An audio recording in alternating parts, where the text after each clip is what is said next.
تو میرا آپ سے سوال یہ ہے کہ اختلاف پیدا کیوں ہوا؟ سر what was that starting point کہ دین کو اتنا مشکل بنا دیا گیا ہم سب کے لیے کہ جب ہم اس کو سمجھے تو ہمیں اتنا زیادہ مواد اپنے سامنے نظر آئے کہ ہم کنفیوز ہو جائیں کہ ہم نے کس چیز کو لینا ہے، کس کی رائے کو لینا ہے.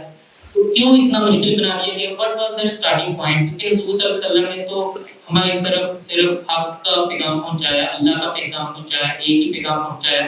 تو آگے اتنے لوگوں نے کیوں اس پیغام کو اپنی رائے کے طور پیش بنا لیا؟ سب میرا آپ دونوں سے سوال ہے. Thank you so much. Thank you. Hasan بھائی پہلے آپ پلیز.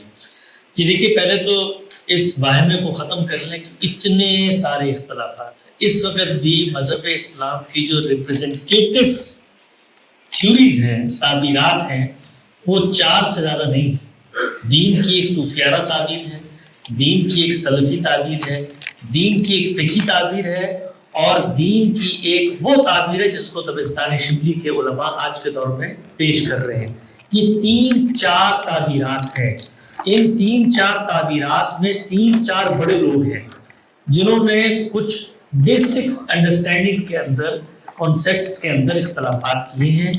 اور جب آپ ان اختلافات کو سمجھنے کا آغاز کریں گے تو آپ پر یہ 2-4 کی طرح واضح ہو جائے گا کہ وہ سب لوگ کسی نہ کسی پہلو سے اپنے کچھ نہ کچھ دلائل رکھتے ہیں. اور آپ نے پوچھا کہ آغاز کیسے ہوا، میں بہت ہی مختصر آپ کو بتا دیتا ہوں کہ جس وقت اللہ کے پیغمبر دنیا میں آنے کے بعد انہوں نے دی ایک کتاب، اس میں کوئی اختلاف نہیں ہے. ایک دی سنت، اس میں کوئی اختلاف نہیں ہے کہ یہ اللہ کی کتاب ہے، یہ اللہ کی سنت ہے. کتاب کو سمجھنے کا آغاز ہوا تو کتاب ایک زبان میں تھی.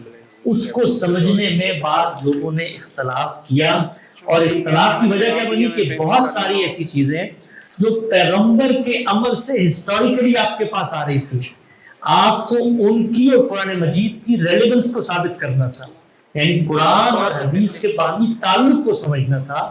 تو ہماری امت میں جو مختلف تعبیرات بنی، اس میں ایک تعبیر نے اس چیز کو بطور اصول اپنا لیا کہ جو کچھ روایتوں میں بیان ہوا ہے، ہسٹری میں بیان ہوا ہے، اس کی روشنی میں قرآن کو سمجھا جائے گا.